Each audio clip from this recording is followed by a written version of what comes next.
ஓம் சக்தி. ஜெய் கணேஷ ஜெய் வராகி. அனைவருக்கும் பக்தி கலந்த வணக்கத்தை தெரிவித்துக் கொள்வதில் பெருமகிழ்ச்சி அடைகின்றோம்.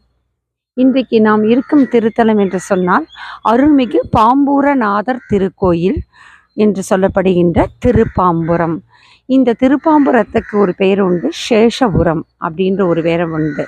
சேஷம் என்று சொன்னால் இங்கே இருக்கிறார் பார்த்தீங்களா, ஆதிசேஷன் இருக்கிறார் பாருங்க. இந்த தீர்த்தம் ஆதிசேஷன் தீர்த்தம். ஆதிசேஷன் எங்கே இருப்பார்? நீர் மேலே தான் படுப்பார். ஆதிசேஷன் மேலே தான் விஷ்ணு பகவான் படுத்திருக்கிறார்.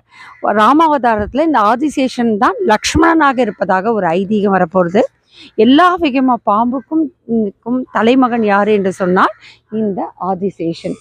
ஆதிசேஷன் தீர்த்தம் உருவாக்கி, இந்த தீர்த்தத்துக்கு என்ன தீர்த்தம் என்று சொன்னால் ஆதிசேஷ தீர்த்தம். சேஷபுரம் ஆதிசேஷன் வழங்கிய ஸ்தலம் என்பதன் காரணமாக இதற்கு சேஷபுரம் என்ற ஒரு பெயரும் புராண பெயரும் உண்டு. இந்த கோயில் சிவாலயங்களை 59வது திருத்தலம். திருப்பார்கடலில் விஷ்ணு பகவான் யாரின் மேல் பள்ளி கொண்டிருக்கின்றார்? ஆதிசேஷன் மேல் தான் பள்ளி கொண்டிருக்கின்றார். பார்க்கடலிலே ஆதிசேஷனாக இருக்கின்றவர் தான் நான் சொன்னது போல ராமாவதாரத்தில் லக்ஷ்மணன் என்று சொல்லப்படுகின்றது.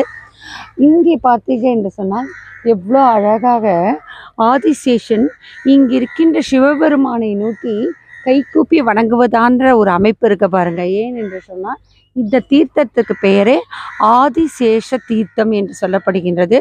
ஆதிசேஷன் வரும்பொழுது அவர் நீரிலே இங்கே இருந்து கொண்டு சிவபெருமானை தரிசிப்பதாக வழிபடுவதாக இருந்த ஸ்தலம்தான். அதனால தான் இதற்கு சேஷபுரம் என்று புராண வரலாறு சொல்லப்படுகின்றது.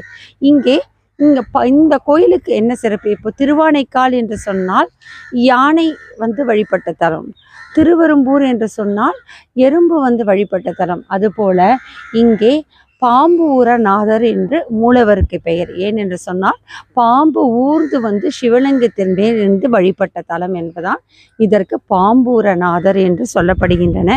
இந்த திருத்தலத்தில் ஒரு மகிமை என்ன அப்படின்னா, இன்றளவுக்கு நீங்கள் அடிக்கடி எல்லா விதம் நிறைய ஃபேஸ்புக்கில்னா நிறைய வீடியோஸ் பார்த்துருப்பீங்க. ஒரு பாம்பு ஒரு பூவை எடுத்துகிட்டு கவ்வி ஊர்ந்து போய் சிவலிங்கத்து மேலே வச்சு கொஞ்ச நேரம் உட்காரும். அந்த திருத்தலம் எது என்று சொன்னால் இந்த பாம்பூரநாதர் என்ற ஸ்தலம்தான். இங்கே பாம்பு தினமும் வருகிறது. தினமும் இரவு நேரத்தில் ஒரு 8 அடி இருக்கும்னு நினைக்கிறேன். நம்ம நிறைய வாட்டி வீடியோவில் ஷார்ட்ஸ் வீடியோவில் நிறைய பார்த்துருப்போம். அந்த பாம்பானது ஊர்ந்து சிவனின் மேலே பூவை அர்ச்சனை செய்துவிட்டு செல்லும். இன்றும் இந்த கோயிலில் தினமும் நடந்து கொண்டிருக்கின்றது, யுகமாக நடந்து கொண்டிருக்கின்றது. பாம்பு ஊறுகின்ற நாதர் என்பதன் காரணமாக இந்த ஸ்தலத்திற்கு பாம்பூரநாதர் என்று பெயர். ராகு பகவானும் கேது பகவானும் ஒன்றாக வழிபட்ட ஸ்தலம் இந்த ஸ்தலம் என்று சொல்லப்படுகின்றது. ராகு கேது தோஷம் உள்ளவர்கள் எல்லாம் இங்கே வழிபட்டு பரிகாரம் செய்தாலே இதற்கான ஒரு அமைப்பு, அதற்கான தீர்வு கிடைக்கும் என்று சொல்லப்படுகின்றது. இங்கே தலைவி யார் என்று சொன்னால் பாம்பூரநாதர் அம்மையுடைய பெயர் வண்டார் குழலி என்று சொல்லப்படுகின்றது. இந்த கோயில் தஞ்சாவூரில் இருக்கின்ற திருவாரூர் மாவட்டத்திற்கு அந்த அமைப்பில் வரும். திருவாவடுதுறை ஆதீனத்தில் தான் வரும். இது திருவாரூர் மாவட்டத்தை சேர்ந்த ஒரு ராகு கேத்துனுடைய ஒரு பரிகார ஸ்தலம் என்று சொன்னால் இந்த மிகையாகாது.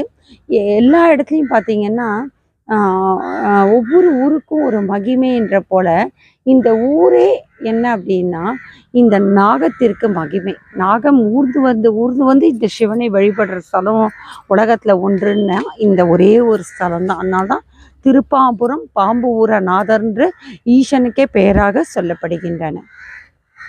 அப்பேற்பட்ட அழகிய திருத்தலத்தில் நாம் இன்றைக்கு இருக்கின்றோம். ராகு கேது பகவானுடைய அந்த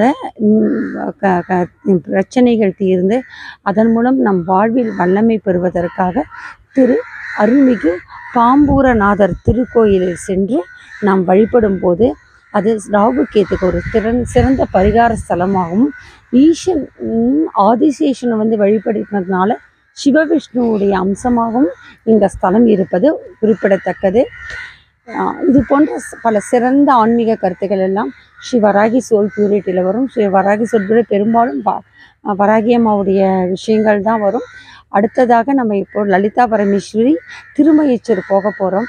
அங்கே பார்த்தீங்கன்னா வராகி அம்மாவை தாண்டி தான் நம்ம லலிதா பரமேஸ்வரியை அந்த பிரபஞ்சத்தில் அட முடியும். ஸ்ரீவித்யா உபாசகம் எடுக்கும்போது ஒவ்வொரு படிநிலையாக வரும்போது வராகி அம்மாவை தாண்டி தான் வராகி அம்மாவை லலிதா பரமேஸ்வரி பார்க்க முடியும். அதற்காக திருமூர்ச்சூர் அடுத்ததாக சென்று கொண்டிருக்கிறோம் நவராத்திரி நாளே. இந்த இடைப்பட்ட நேரத்திலே எதற்காக இந்த தலம் என்று சொன்னால், சமயபுரம் மாரியம்மன், கருமாரியம்மன், பெரியபாளையத்தம்மன், அங்காளம்மன் போன்ற பல அம்மன்கள் எல்லாம் என்னுடன் நடமாடி கொண்டு இருக்கிறது காரணமாக பலருக்கு அந்த ரூபத்தில் அம்மா வந்து நான் வாக்கு கொடுவதற்கு முன்பாக காட்சியளிக்கின்றதுனால சமயபுரம் அம்மா இந்த மாதிரி ஒவ்வொரு எல்லையிலும் நம்மை வராகி அம்மா வலிமையோடு ரொம்ப அழகாக ஒவ்வொரு இடத்துலையும் திவ்ய தரிசனம் கருவறை கிட்ட அப்படி ஒரு திவ்ய தரிசனம் கொடுத்துட்டே வராங்க. அந்த வகையில் அருள்மிகு பாம்பூரநாத திருக்கோயில் வரும். இங்கே நீர்நிலையில் பார்த்தீங்கன்னா அதாவது அந்த எவ்வளோ பெரிய மீனெல்லாம் இருக்குது பாருங்கள். மீன்கள் நிறைய விளையாடி கொண்டு இருக்கின்றன. இந்த மாதிரி ஒரு திருத்தலத்துலனா குளத்தில் பார்த்தீங்கன்னா பொறினா வாங்கி போடும். எதற்காக என்றால் சித்தர்கள்னால் இங்கே வருவதாக ஐதீகம். ஒவ்வொரு திருக்கோயில்லையும் நிறைய மீன்கள் இருக்கும். போகும்போது எதுக்கு பொறி விற்கிறாங்கன்னா, அந்த பொறி வந்து மீன்களுக்கு உணவு வரும்போது நம்மளுடைய பூர்வ ஜென்ம பாவங்கள் கர்மா நீங்கிறது. அது மட்டும் இல்லை, சித்தர்களே இது மாதிரி தெப்ப குளங்களிலெல்லாம் அவர்கள் சித்தர்கள் மீன் ரூபத்தில் தான் உலாவி கொண்டிருப்பாங்கன்ற பெரியோர் ஐதீகம்.